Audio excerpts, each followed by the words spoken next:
वेदांश्च प्रहिणोति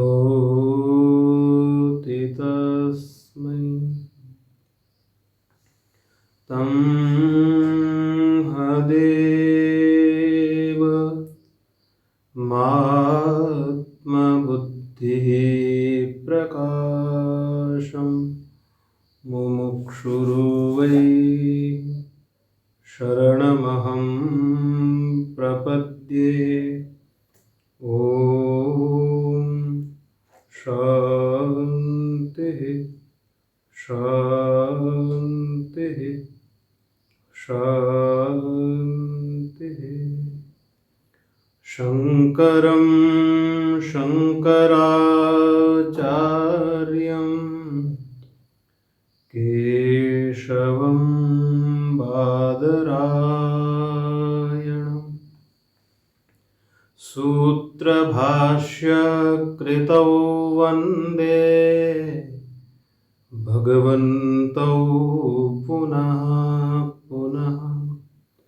ईश्वरो गुरुरात्मेति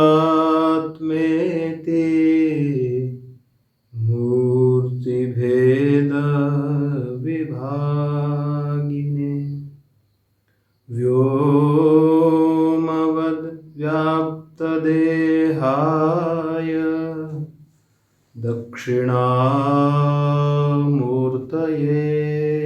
नमः। ॐ शान्तिः शान्तिः शान्तिः।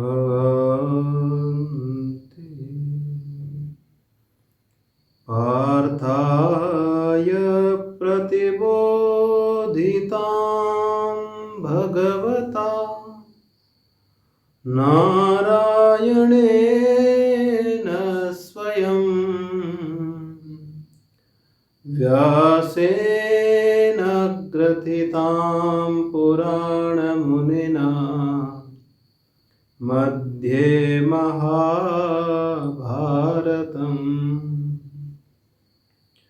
अद्वैतामृतवर्षिणीं भगवती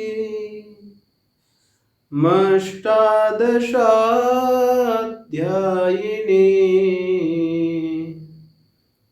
मम्ब त्वामनुसन्दधामि भगवद्गीते भवद्वेषिणी गीते भवद्वेषिणी।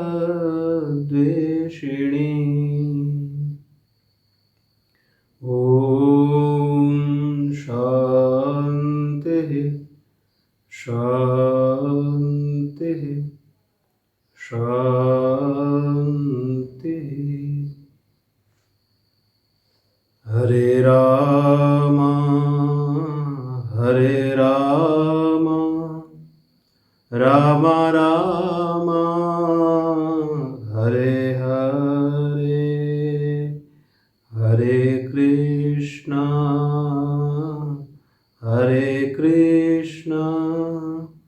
कृष्ण कृष्ण हरे हरे हरे राम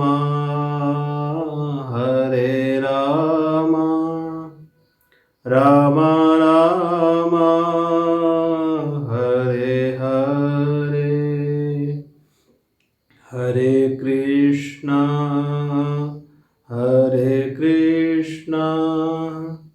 कृष्ण कृष्ण हरे हरे हरे राम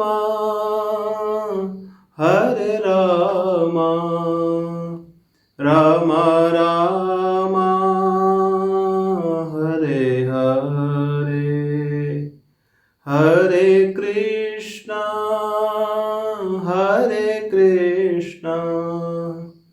कृष्ण कृष्ण हरे हरे हरे राम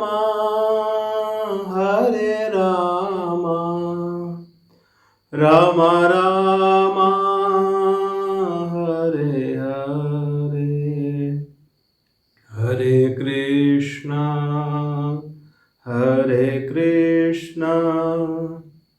कृष्ण कृष्ण हरे हरे, कृष्ण कृष्ण हरे हरे, राम राम हरे हरे। सच्चिदानंद भगवान की जय, सद्गुरुदेव भगवान की जय, सत्य सनातन धर्म की जय, स्वामी जी श्री प्रेमपुरी जी महाराज की जय। ओम नमः पार्वती पतये, हर हर महादेव शंभो।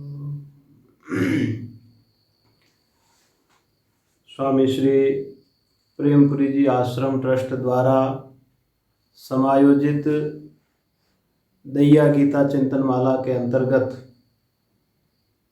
हम लोग श्रीमद् भगवद गीता के अनुसार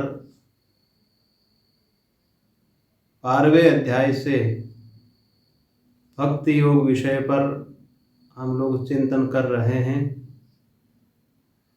द्वितीय अध्याय का विचार पूर्ण हुआ था, जो क्षमा करे, द्वितीय श्लोक का विचार पूर्ण हुआ था। प्रथम श्लोक में जो अर्जुन ने प्रश्न किया था कि एवं सतत युक्ता ये भक्ताः त्वां पर्युपासते ये चाप्यक्षरम अव्यक्तम तेषां के योग वित्तमाः। हे भगवान, जो सतत युक्त होकर आपकी निरंतर उपासना करते हैं और दूसरे जो अव्यक्त अक्षर की उपासना करते हैं, उन दोनों में से श्रेष्ठ उपायवित्त कौन है। यहाँ पर योग शब्द का अर्थ उपाय, साधन, मैंने पूर्व में भी निवेदन किया था।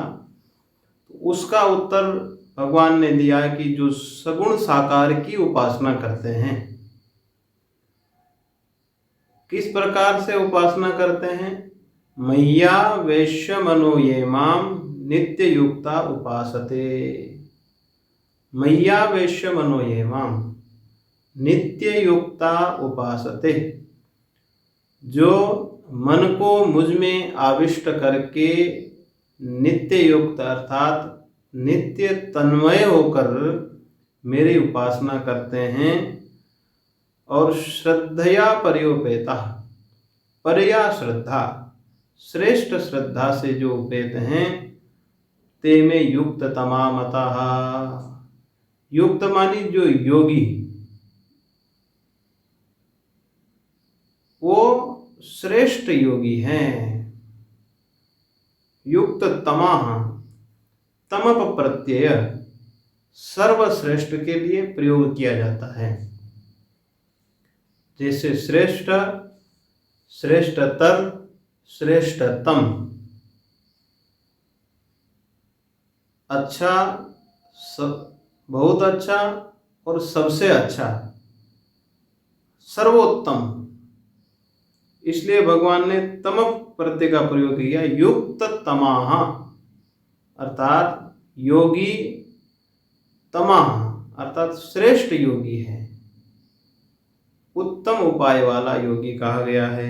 मैया वैश्य मनो ये मां, जो मन को मुझ में आविष्ट करके मेरी उपासना करते हैं। इसका हमने निवेदन किया था कि मन का आवेश भी परमात्मा में हो और उपासना भी परमात्मा की ही करते हो। माम उपासते, जो मुझे ही भजता है।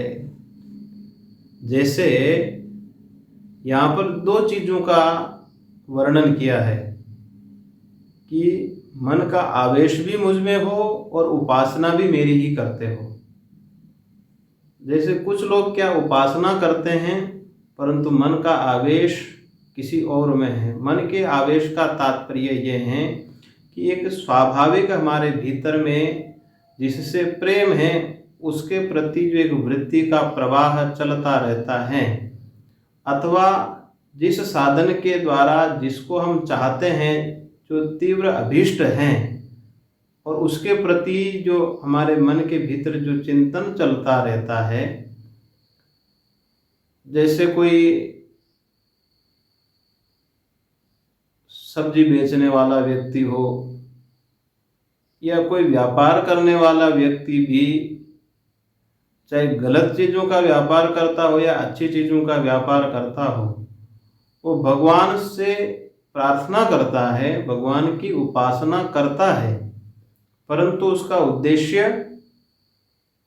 अपने व्यापार वृद्धि का रहता है।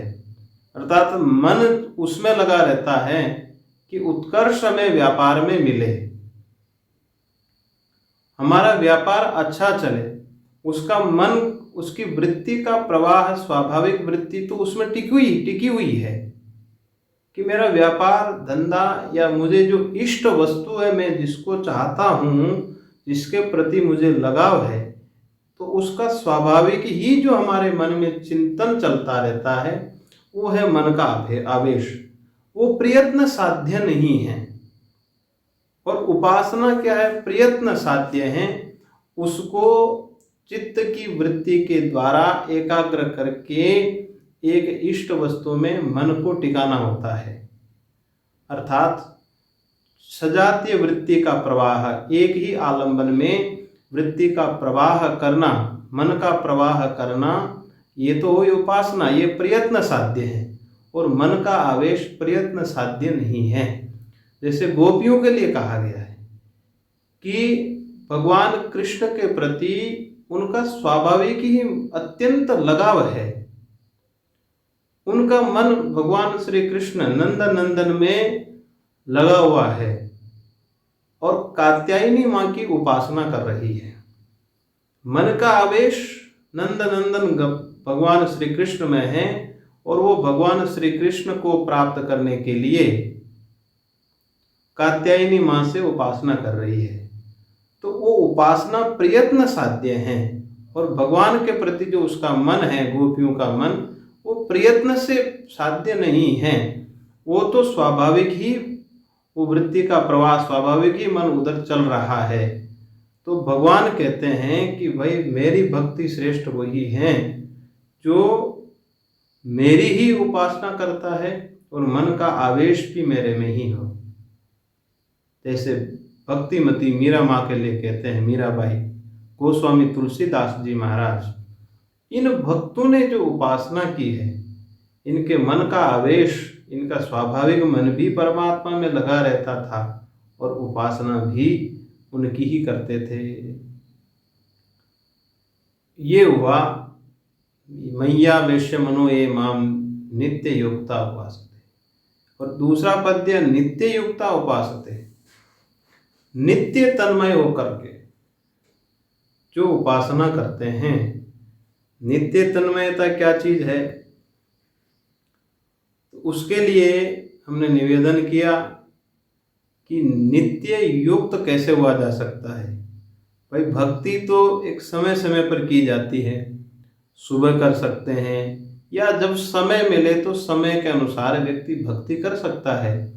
24 घंटे कोई कैसे भक्ति करेगा? असंभव है। सांसारिक कई प्रकार के कर्तव्यों में व्यक्ति बंधा हुआ होता है, उन कर्तव्यों का पालन करना भी जरूरी है। तो नित्य भक्ति कैसे करें? तो उसके लिए कहा कि नित्य भक्ति करने का आशय है कि हमें ये विचार करना है कि ये जो जगत है ये परमात्मा का विवर्त है, अर्थात उसी भगवान की संकल्प शक्ति से ही ये जगत दिख रहा है। परमात्मा का संकल्प ही इस जगत रूप में दिखाई दे रहा है तो कहने का तात्पर्य है कि कार्य को देख करके कारण का स्मरण हो जाता है। जैसे रामचरितमानस के रचयिता गोस्वामी तुलसीदास जी महाराज हैं, तो रामचरितमानस का स्मरण होते ही गोस्वामी जी अपने आप स्मृति पटल पर आ जाते हैं। महाभारत का स्मरण होगा तो व्यास जी महाराज का स्मरण होगा। गीता का स्मरण यदि हम करते हैं तो उसमें भगवान श्री कृष्ण और अर्जुन का स्मरण हो जाता है अपने।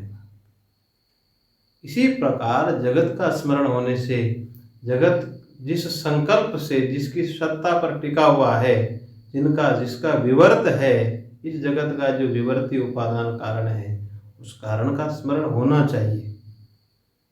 जैसे घट को देख करके उसमें मिट्टी का अपने आप ही ज्ञान होता है, मिट्टी का चिंतन होता है, इसी प्रकार जगत को देख करके परमात्मा का, अर्थात ये परमात्मा का संकल्प है, उनके संकल्प से ही इस संपूर्ण चराचर जगत में हलचल हो रही है।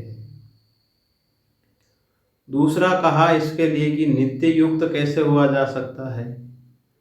कहा कि हम शरीर के द्वारा जो भी चेष्टा करते हैं, वाणी के द्वारा बोलते हैं या ज्ञानेंद्रियों के द्वारा, श्रोत्र के द्वारा शब्द, जिह्वा के द्वारा रस का ग्रहण करते हैं, घ्राण के द्वारा सूंघने का काम करते हैं, चक्षु के द्वारा देखने का काम करते हैं, त्वक के द्वारा स्पर्श का काम करते हैं।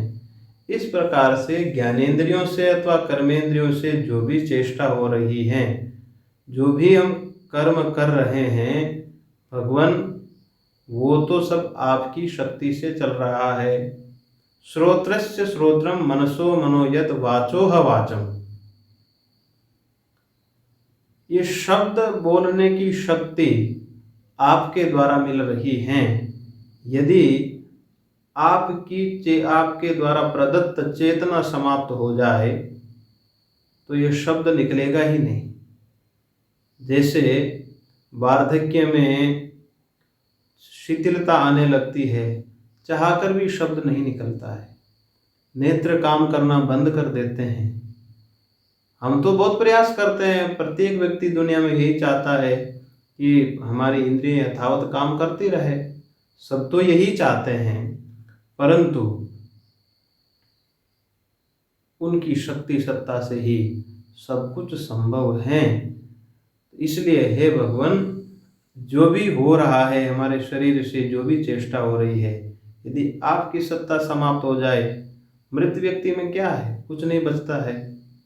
इस प्रकार से जिसके द्वारा, जिसके माध्यम से श्वास प्रश्वास चल रही हैं, हम देख पा रहे हैं, बोल पा रहे हैं, तो जो ही शब्द बोलते हैं तो ये शब्द किसके निकला, उसकी सत्ता से, अर्थात शब्द रूप में वही बैठे हुए हैं।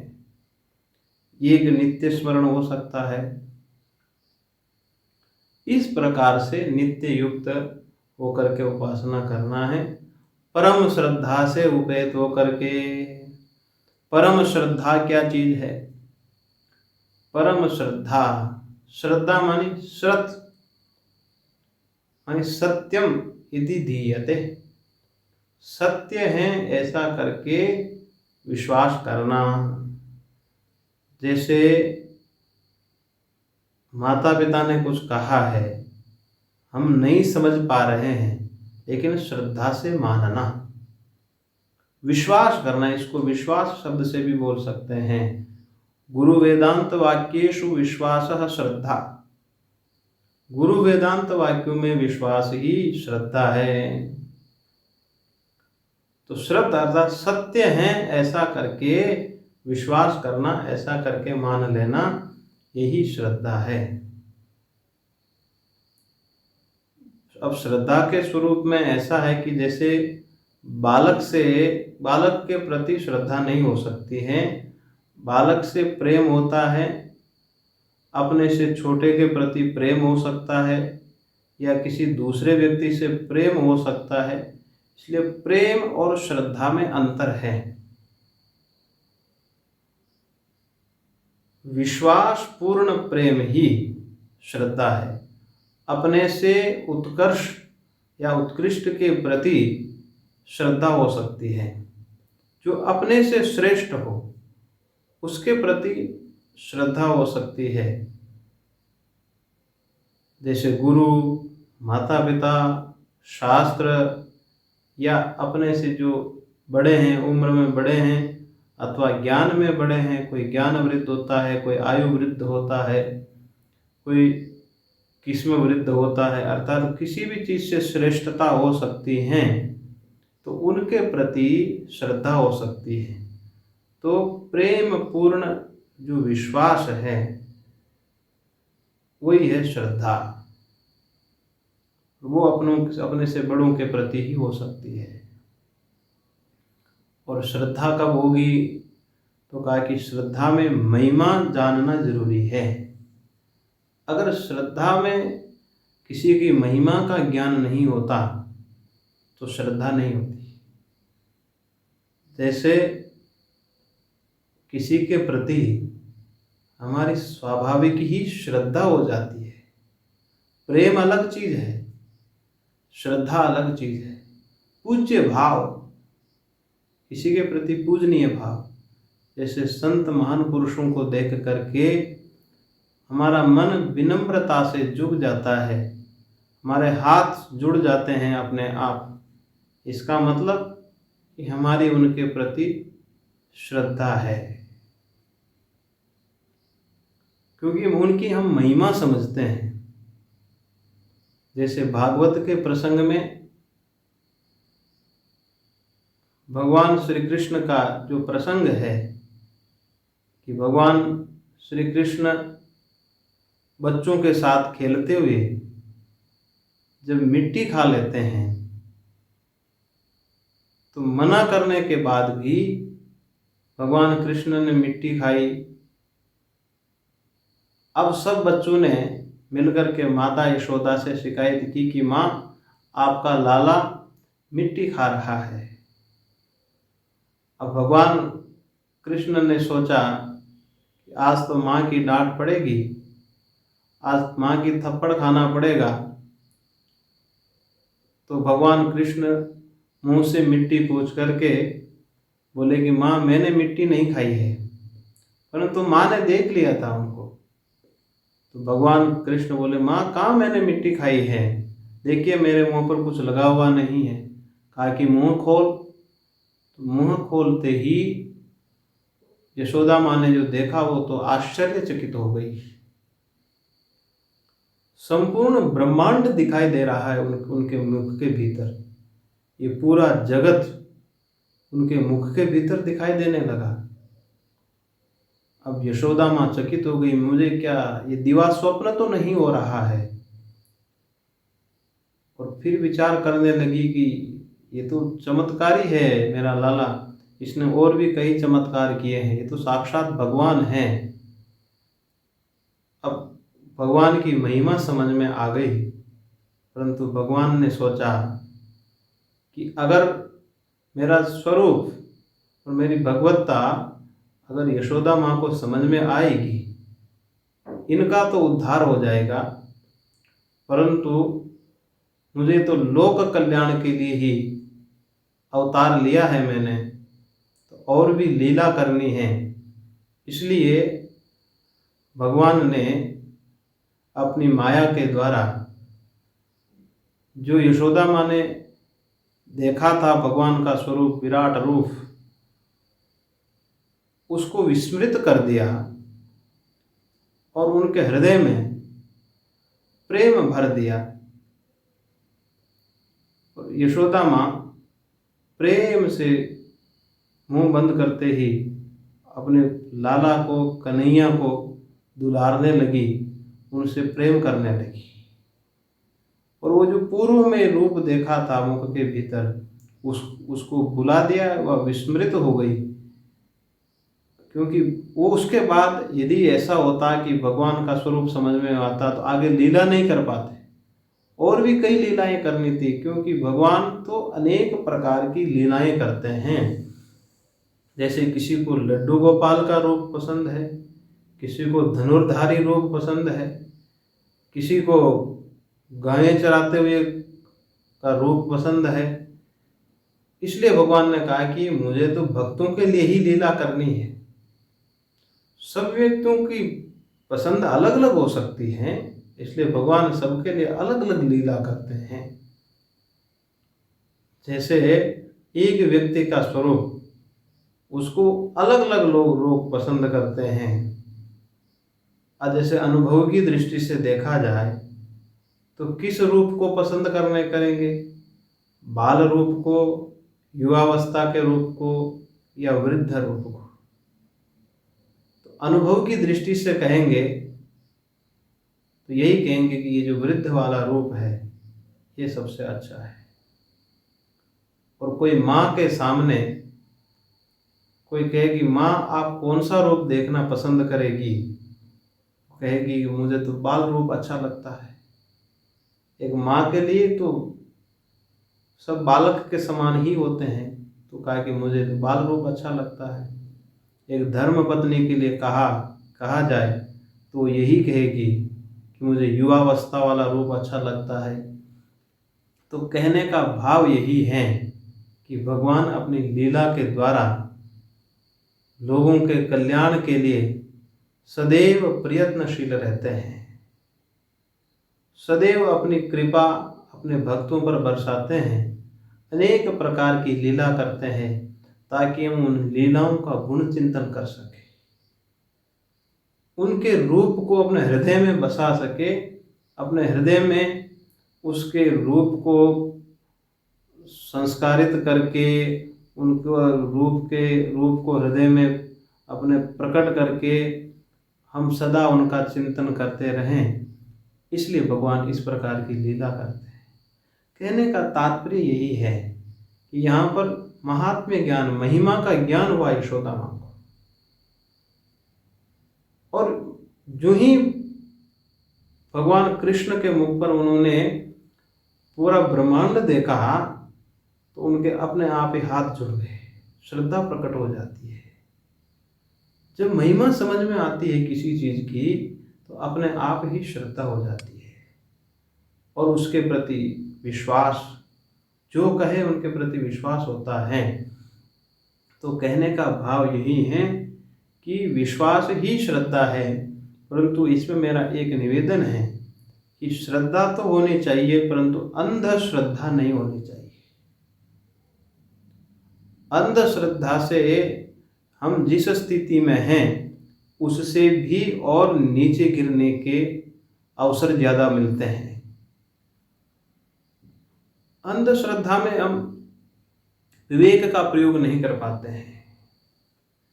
श्रद्धा माने विवेक पूर्ण श्रद्धा रखना बहुत जरूरी होता है। हमारे सनातन में अंधश्रद्धा का यही परिणाम होता है कि व्यक्ति मार्ग से भटक जाता है, किसी के भी चंगुल में फंस जाता है धर्म के नाम पर और श्रद्धा कर बैठता है, और बाद में जब उलझ जाता है बोलता है कि महाराज मेरे साथ ये स्थिति हो गई, मैं तो समझ ही नहीं पाया। इसलिए श्रद्धा में विवेक का होना बहुत जरूरी है। यदि विवेक नहीं है और हमारी श्रद्धा बन गई तो व्यक्ति धोखा भी खा सकता है। यदि हम सामने वाले को समझ ही नहीं पाए, उसकी वास्तविकता क्या है, उसके गुण क्या है, उनकी सच्चाई क्या है, यदि हम समझ नहीं पाए तो फिर यदि हम श्रद्धा कर बैठे और उस श्रद्धा का परिणाम गलत भी हो सकता है। इसलिए श्रद्धा में विवेक का होना बहुत जरूरी है कि इन पर श्रद्धा करने से मेरा उत्कर्ष है और इन पर श्रद्धा करने से मेरा अपकर्ष होगा। इस प्रकार से निरक्षीर विवेकी साधक को होना चाहिए। इसलिए श्रद्धा में विवेक का होना बहुत आवश्यक है। यहाँ पर परा श्रद्धा का, परया श्रद्धा, परया मतलब पूर्ण विश्वास, पूर्ण विश्वास ही श्रद्धा है। जैसे एक बालक का माँ के प्रति विश्वास है, परंतु कभी किसी व्यवहार को देख करके पुत्र बोल देता है कि ये हमारे माता पिता हमसे बड़े भाई से ज़्यादा प्रेम करते हैं अथवा छोटे भाई से ज़्यादा प्रेम करते हैं,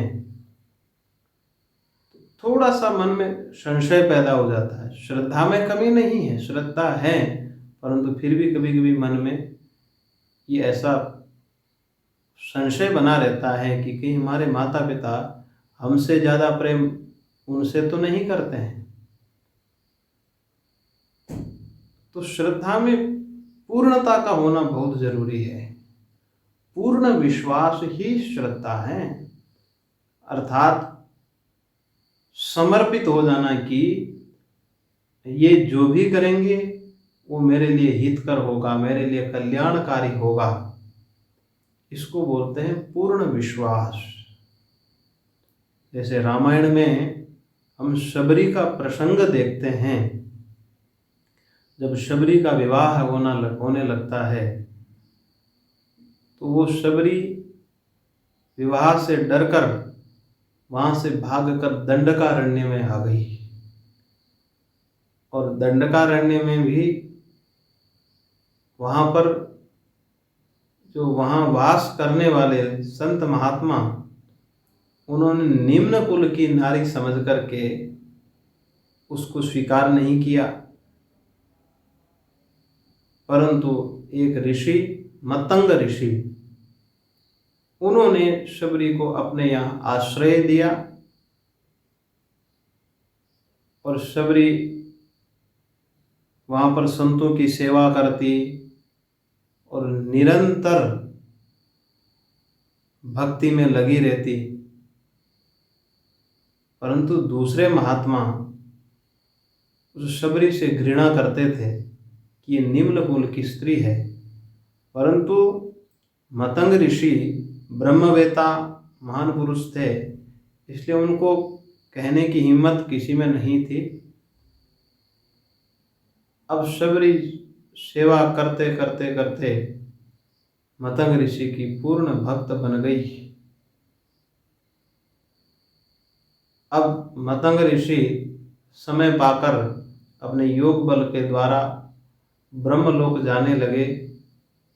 मतंग ऋषि ने शबरी को बुलाकर कहा कि अब मेरा जाने का समय आ गया है। शबरी को मन में बहुत कष्ट हुआ, अब मुझे कौन स्वीकार करेगा भगवान आपके अलावा, अब मेरा आश्रय कौन होगा। तो शबरी भयभीत हो गई। तो मतंग ऋषि ने उनको विश्वास दिलाया कि शबरी, तुम इसी प्रकार से निरंतर यहाँ पर सेवा करते रहना संतों की, और तुझे एक दिन भगवान राम के दर्शन होंगे। तुम्हारी कुटिया में एक दिन भगवान राम आएंगे और तुम्हें स्वयं आकर के वहाँ दर्शन देंगे। ऐसा कह करके मतंग ऋषि अपने धाम को चले गए। अब शबरी की तड़प बढ़ गई कि मुझे राम आएंगे और दर्शन देंगे, राम आएंगे दर्शन देंगे।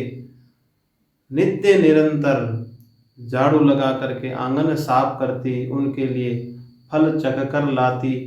यूं ही संध्या का समय देख होता तो सोचती कि आज तो नहीं आएंगे, फिर कल उसी प्रक्रिया में लग जाती, उनके लिए फल तोड़ कर लाती, झाड़ू लगा करके कुटिया साफ करके रखती।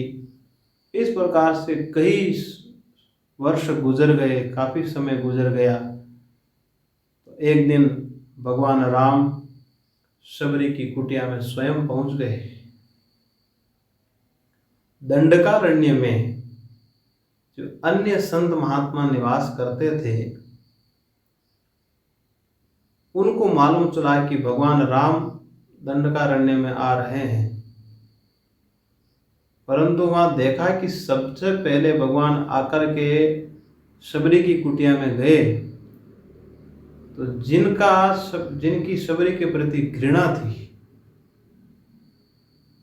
शबरी का जो अपमान करते थे, उनका अभिमान चूर चूर हो गया। जिसको घृणित समझ करके, निम्न कुल की समझ करके तिरस्कृत करते थे, उसको भगवान राम ने सबसे पहले दर्शन दिए।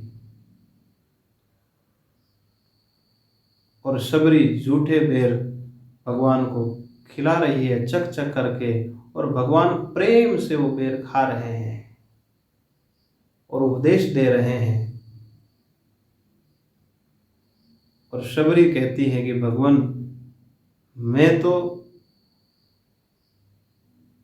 अधम हूँ, निम्न कुल की हूँ, कही विधि स्तुति करूँ तुम्हारी, अधम जात अधम ते जड़मति नारी।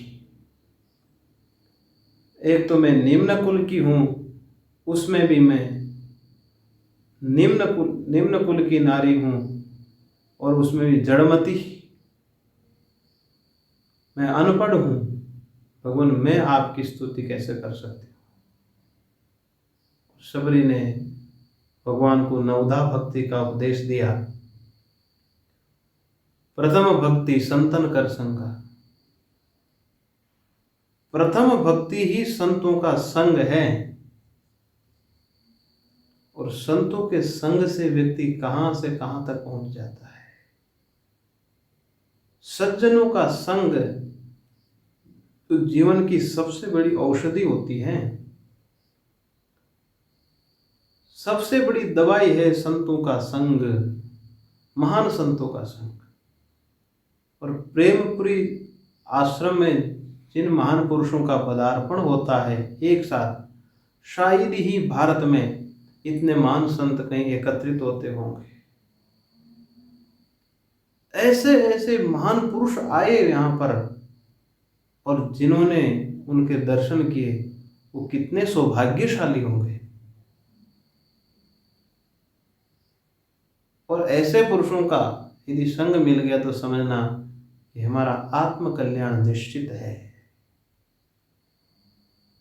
तो शबरी को नवधा भक्ति का उपदेश दिया।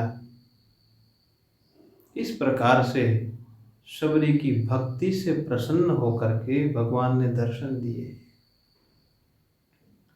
उसके बाद संतों को दर्शन दिए।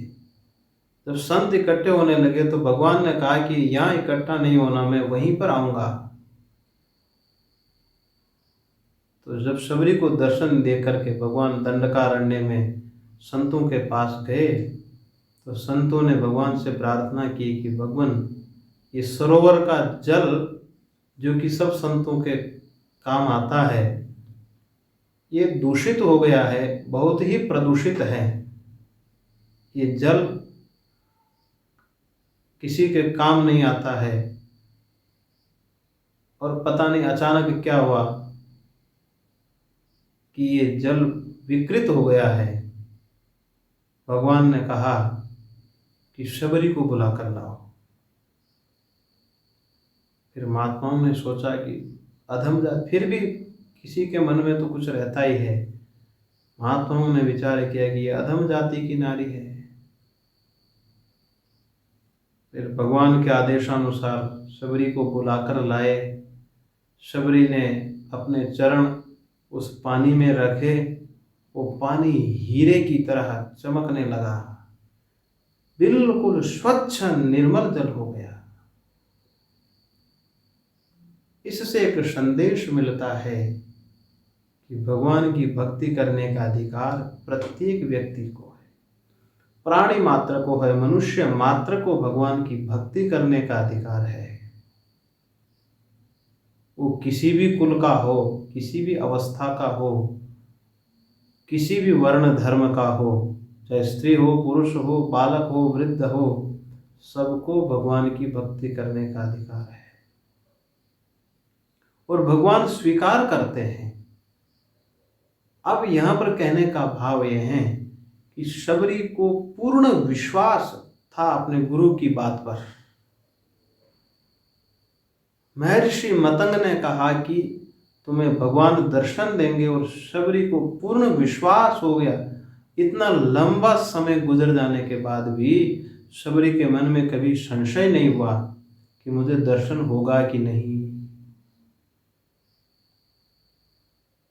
अपने गुरु की बात को लेकर के वो उसने पूर्ण विश्वास कर लिया और वो अपनी भक्ति में लगी रही, भगवान का इंतजार करती रही।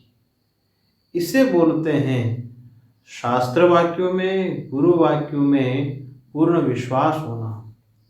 यही है श्रद्धा, परया श्रद्धा। भगवान कहते हैं कि जो परा श्रद्धा से उपेत हैं और नित्य युक्त भगवान की उपासना करते हैं, वो युक्ततम, वो श्रेष्ठ योगी है। ये दूसरे अध्याय का, दूसरे श्लोक का अर्थ हुआ। अब तीसरे श्लोक पर विचार करते हैं। आइए एक बार उच्चारण कर लें, फिर उस पर विचार करते हैं। ये त्वक्षरमनिर्देश्य मव्यक्तं पर्युपासते सर्वत्र गमचिन्त्यं च कूटस्थमचलं ध्रुवम्। ये त्वक्षरमनिर्देश्य मव्यक्तं पर्युपासते सर्वत्र गमचिन्त्यं च कूटस्थमचलं ध्रुवम्। ये तु अक्षरम अनिर्देश्यम अव्यक्तं पर्युपासते सर्वत्र गमचिन्त्यं च कूटस्थं अचलं ध्रुवम्। यहाँ पर भगवान के निर्गुण स्वरूप का निरूपण किया है। ऊपर कहा कि सगुण उपासक श्रेष्ठ हैं, नीचे निर्गुण उपासक, तीसरे श्लोक में निर्गुण उपासक के लिए कह रहे हैं ये तो मानी परंतु। पूर्व में जो श्लोक का प्रतिपादन किया है उसके विपरीत, अर्थात परंतु जो अक्षर की उपासना करते हैं, पर्युपासते अक्षरम, अक्षर मतलब जिसका क्षरण नहीं होता, कभी भी विनाश नहीं होता, वो है अक्षर। और जो शरीरधारी होगा तो उसका विनाश जरूर होगा। जो भी पंच भौतिक पदार्थ होगा उसमें क्षरण जरूर होगा। कोई भी पदार्थ यदि पंच भौतिक हैं तो सर्वे भावाः क्षण परिणामिनः। जगत के 6 भाव पदार्थ प्रसिद्ध है। अस्ति, जायते, वर्धते, विपरिणमते, अपक्षीयते, विनश्यति। ये तो जगत के 6 भाव विकार हैं। सबसे पहले एक बालक का जन्म होता है। जन्म से पहले वो इस दुनिया में नहीं था, कहाँ था अपने को मालूम नहीं। अब इस दुनिया में वो आ गया तो बोलते अस्ति, विद्यमान है, अस्ति। जायते, सबसे पहले होता है अस्ति जायते, पहले जन्म होता है और जन्म के बाद फिर अस्तित्व है, अब विद्यमान है वो इस दुनिया में। वर्धते, धीरे धीरे धीरे धीरे उस बालक का वर्धन होता है। वर्धते, विपरिणमते, उसमें परिणाम होता है।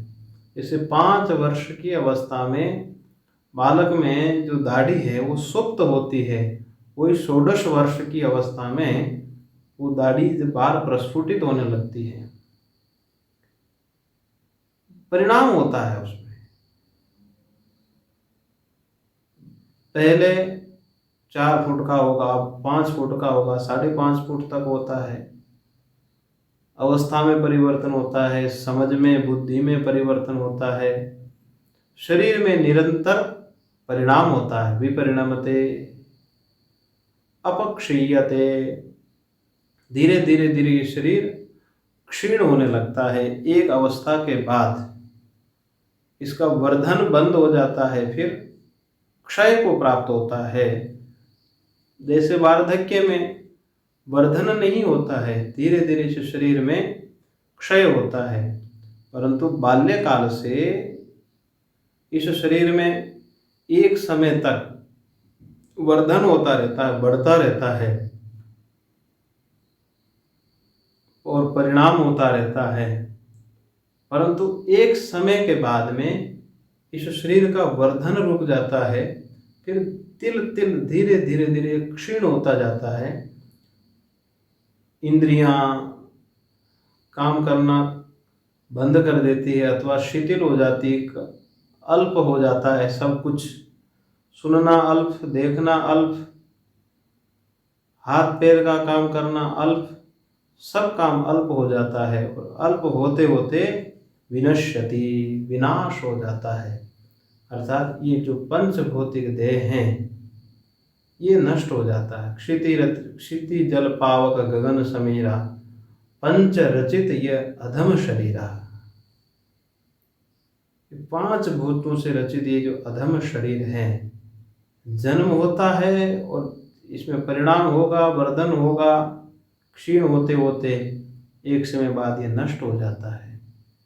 और ये प्रक्रिया प्रत्येक शरीर में, मनुष्य हो, पशु पक्षी हो, योगी, ब्रह्मचारी, गृहस्थ, वानप्रस्थ, कोई भी हो, सबके शरीर में ये 6 भाव विकार अवश्यम भावी होते हैं। परंतु यहाँ भगवान के स्वरूप में कह रहे हैं अक्षरम, जो अक्षर है जिसमें कोई क्षरण नहीं होता कभी भी, किसी भी काल में जो क्षरण नहीं होता है, न क्षर न क्षरति इति अक्षरम, जो कभी क्षरित नहीं होता, अक्षरम।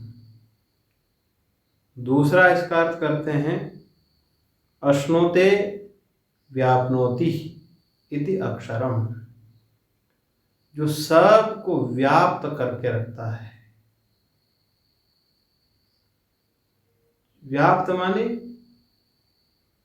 जैसे एक घट है, उस पूरे घट को मिट्टी ने व्याप्त कर रखा है, संपूर्ण घट में मिट्टी व्याप्त है।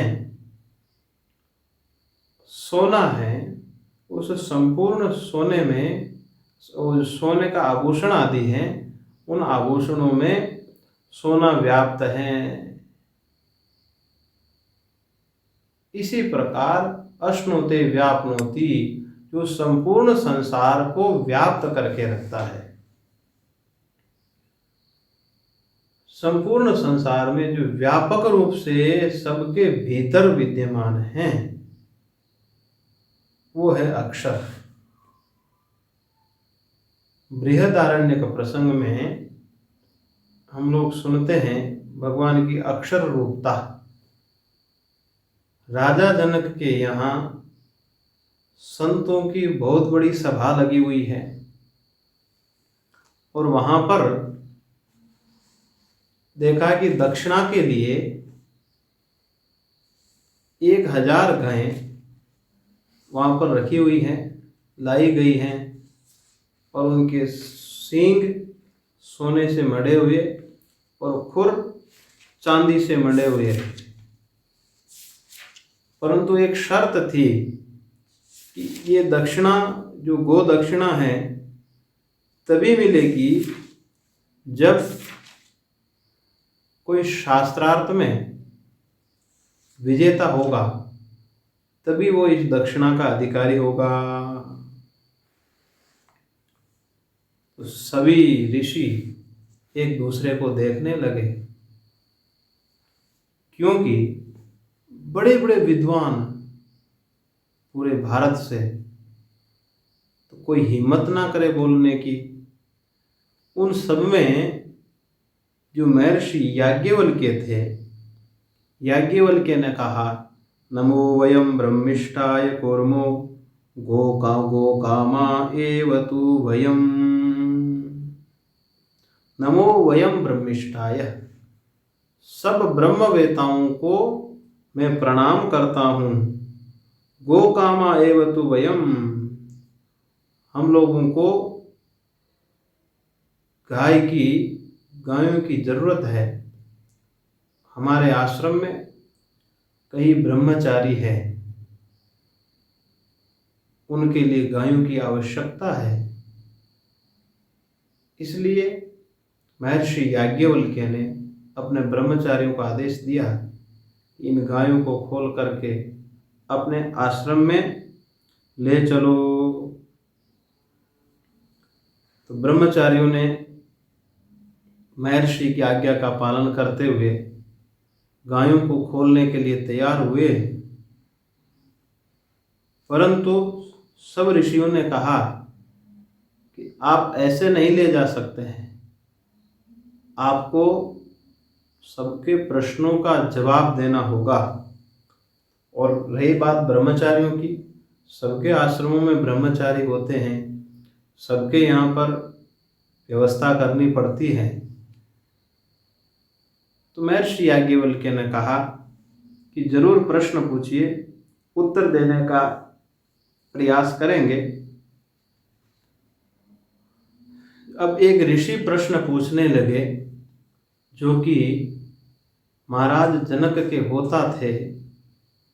उन्होंने प्रश्न किया और अंतिम जो निर्णयात्मक प्रश्न है वो गार्गी ने किया। गार्गी ने कहा कि जो अंतरिक्ष से ऊपर है, यदूर्ध्वं याज्ञवल्क्य दिवो यद्वा पृथिव्या यदन्तराद्या वा पृथिवी इमे यद्भूतं च भवच्च भविष्यच्च इति आचक्षते कस्मिंस्तदोतं च प्रोतं चेति। जो अंतरिक्ष से ऊपर है और जो इस पृथ्वी से नीचे है और पृथ्वी और अंतरिक्ष के मध्य में है और भूत भविष्यत वर्तमान ये सब किसमें ओतप्रोत हैं। कस्मिंस्तदोतं च प्रोतं चेति। प्रश्न हुआ कि जो अंतरिक्ष से भी ऊपर है, तद्भूर्भुवः स्वः, इनसे ऊपर हैं, पृथ्वी से नीचे भी हैं और इनके मध्य में है, अंतरिक्ष और पृथ्वी के मध्य में भी स्थित है। भूत वर्तमान और भविष्यत जिसमें ओतप्रोत हैं, वो कौन तत्व है। कस्मिन् तदोतं च प्रोतं च, वो कौन तत्व है ऐसा। तो महर्षि याज्ञवल्क्य ने कहा, स होवाच यदूर्ध्वं गार्गी दिवोः आकाशे तदोतं च प्रोतं चेति। स होवाच यदूर्ध्वं गार्गी दिवोः आकाशे तदोतं च प्रोतं चेति। ये सब आकाश में ओतप्रोत हैं। अंतरिक्ष से ऊपर, पृथ्वी से नीचे, दोनों के बीच में जो भी है, भूत भविष्यत वर्तमान ये काल सब आकाश में ओतप्रोत हैं। फिर गार्गी ने आगे भी प्रश्न किया कि आकाश किसमें ओतप्रोत हैं। कस्मिन् खलु आकाश ओतश्च प्रोतश्चेति। आकाश किसमें ओतप्रोत है। तो कहा कि एतद् वै अक्षरम गार्गी ब्राह्मणा अभिवंदत्य स्थूलम अण्वरश्मम अदीर्घम। इस प्रकार से वहाँ पर निरूपण आया है।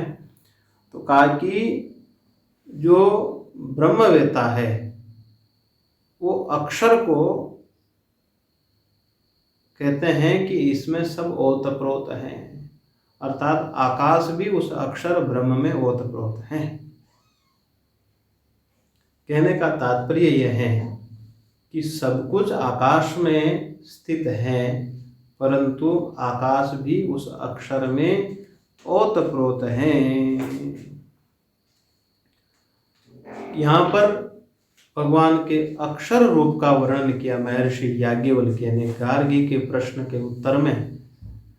कहने का तात्पर्य यही है कि उनका जो अक्षर रूप है, जिसमें संपूर्ण चराचर ब्रह्मांड ओतप्रोत हैं। आकाश, काल, दिशाएं, सब कुछ जिसमें स्थित हैं वो है अक्षर ब्रह्म। अश्नुते व्यापनोति इति अक्षरम, इस व्युत्पत्ति के अनुसार, अर्थात सब जगह जो व्याप्त हैं। सब जगह व्याप्त का तात्पर्य यहाँ पर ऐसा नहीं कि उससे चिपका हुआ है, आधार आधेय भाव की तरह। यहाँ पर व्याप्त का तात्पर्य है कि जैसे सुवर्ण आभूषणों के भीतर सुवर्ण व्याप्त है, तो यहाँ पर दोनों में आधार आधेय भाव नहीं है। अर्थात वो जो सुवर्ण आभूषण है संपूर्ण सुवर्णमय ही है। ये कह सकते हैं कि वो सोना ही सोना है, वो तो आभूषण केवल नाम रूप मात्र है। इसी प्रकार भगवान सर्वत्र व्याप्त है, अक्षर ब्रह्म व्याप्त है। तो ये व्याप्त कहने का तात्पर्य यही है कि सबके भीतर उनकी सत्ता के रूप में, अंतरात्मा के रूप में वो विद्यमान हैं। और नाम रूप तो जैसे सोने का एक आकार विशेष, उसको हम नाम विशेष नाम दे देते हैं। इसी प्रकार भगवान का ही जो संकल्प है, इस संकल्प से उत्पन्न ये जगत है, इसको हम अलग नाना नाम दे देते हैं, परंतु भगवान सब जगह सबके भीतर व्याप्त हैं। वो है अक्षर ब्रह्म, जिसका कभी विनाश नहीं होता, जो आकाश से भी व्यापक है। जैसे आकाश से व्यापक को ऐसे समझ सकते हैं कि ये पुस्तक आकाश नहीं है, ये घट आकाश नहीं है, परंतु आकाश नहीं है वहाँ पर भी अस्तित्व है, अस्तित्व रूप से वहाँ पर परमात्मा विद्यमान है। आकाश है, आकाश नहीं है, जैसे घट से आकाश में भेद है, परंतु ईश्वर में इस प्रकार का भेद नहीं कर सकते हैं।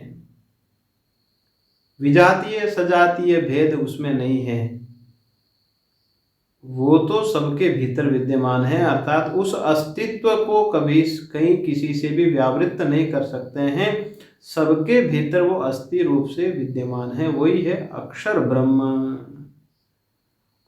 और भी उस अक्षर पर जो विशेष विचार हैं उसको हम आगे की सभा में करेंगे। आज इस सभा में इतना ही निवेदन करते हुए मैं अपनी वाणी को विराम देता हूँ। और आप लोगों से निवेदन है, इस भक्ति विषय पर निरंतर इसको मनन करें, जिससे कि भक्ति का स्वरूप स्पष्ट हो। भक्ति के स्वरूप को लेकर लोगों में अनेक प्रकार की भ्रांतियाँ होती है।